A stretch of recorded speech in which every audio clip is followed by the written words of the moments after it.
नमस्कार, मैं अभिषेक। आप देख रहे हैं तरुण प्रभा न्यूज नेटवर्क। चलिए नजर डालते हैं कुछ बड़ी खबरों पर।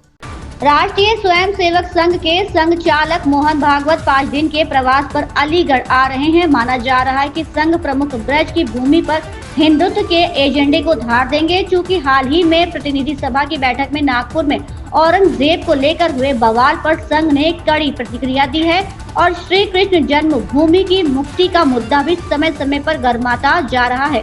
ऐसे में मथुरा के पास अलीगढ़ में संघ प्रमुख के आगमन को लेकर तमाम कयास लगाए जा रहे हैं।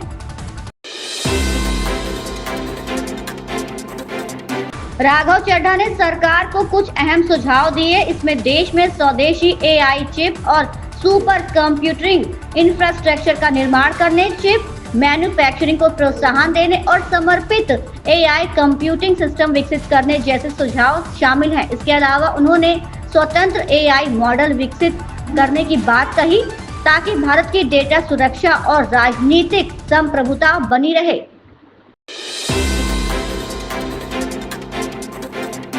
साल 2021 में फिल्म छोरी ओटीटी प्लेटफॉर्म पर रिलीज हुई। इसमें एक सामाजिक कुरीति को भूतों की कहानी के साथ जोड़कर दिखाया गया था। अब इस फिल्म का अगला पार्ट यानी छोरी 2 भी ओटीटी पर रिलीज होने वाला है। इस फिल्म के हालिया रिलीज टीजर में अभिनेत्री नुसरत भरूचा नजर आ रही हैं। वो पहली फिल्म का भी हिस्सा थी। छोरी 2 के टीजर में भी पिछली फिल्म की तरह ही हॉरर ड्रामा नजर आ रहा है।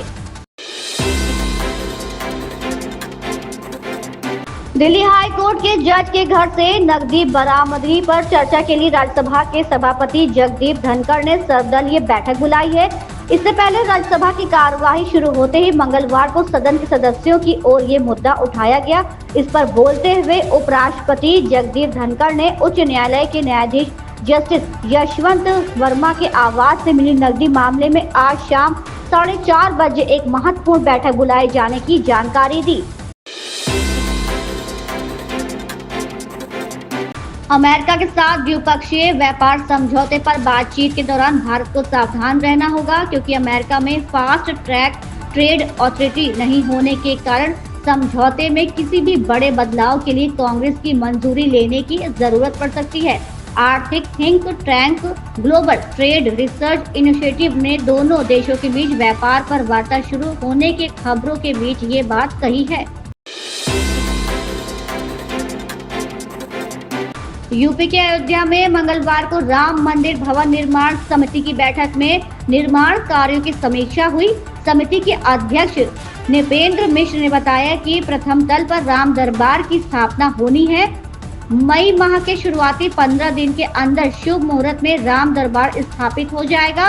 राम दरबार के दर्शन के लिए पास की व्यवस्था होगी।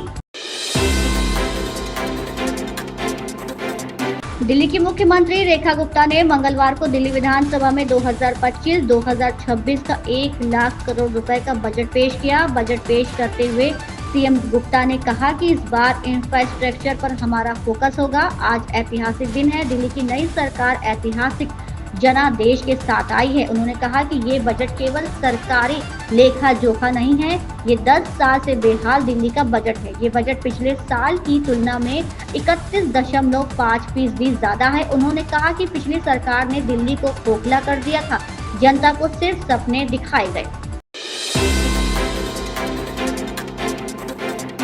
भारत को इस साल गर्मी में बिजली की अधिकतम मांग के दौरान 9 से 10% की वृद्धि के लिए तैयार रहना चाहिए। विशेषज्ञों ने देश में अत्यधिक गर्म हवाएं चलने की आशंका जताते हुए इस बारे में चेताया है।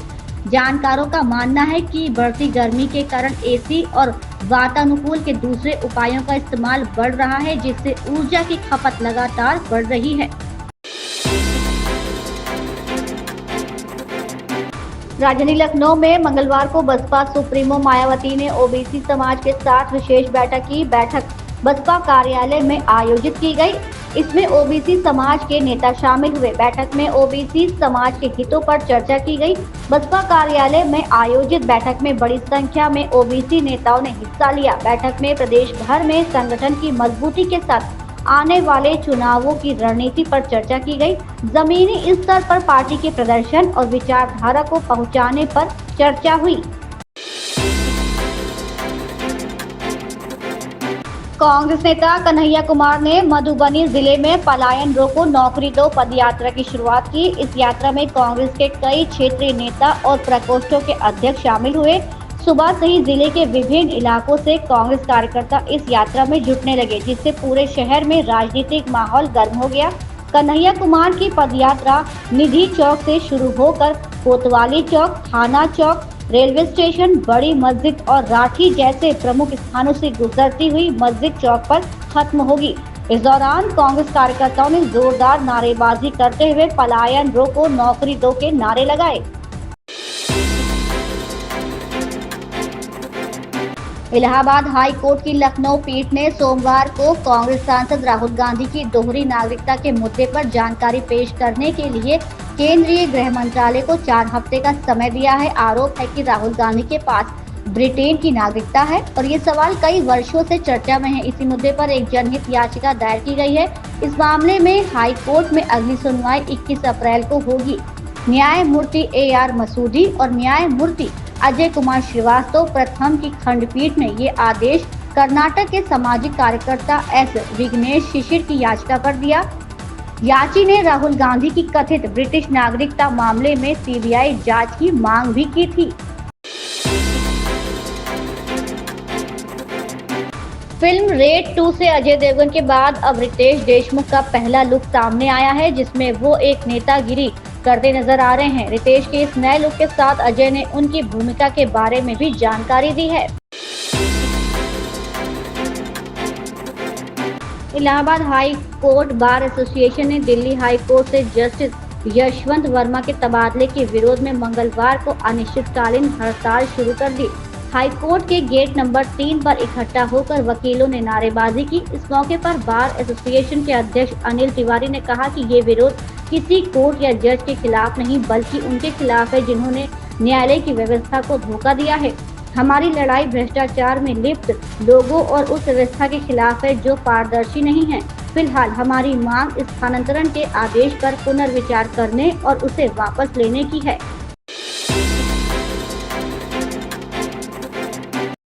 समाजवादी पार्टी प्रमुख अखिलेश यादव ने कहा, हमने पहले भी देखा है भाजपा और उनके कुछ नेता अगर वे सम्मान और प्रेम के साथ त्योहार मनाते हैं तो उन्हें सभी त्योहार मनाने चाहिए। समाजवादी पार्टी ने हमेशा कहा है कि सभी त्योहार मनाए जाने चाहिए और भाजपा ने अभी से ऐसा शुरू कर दिया है।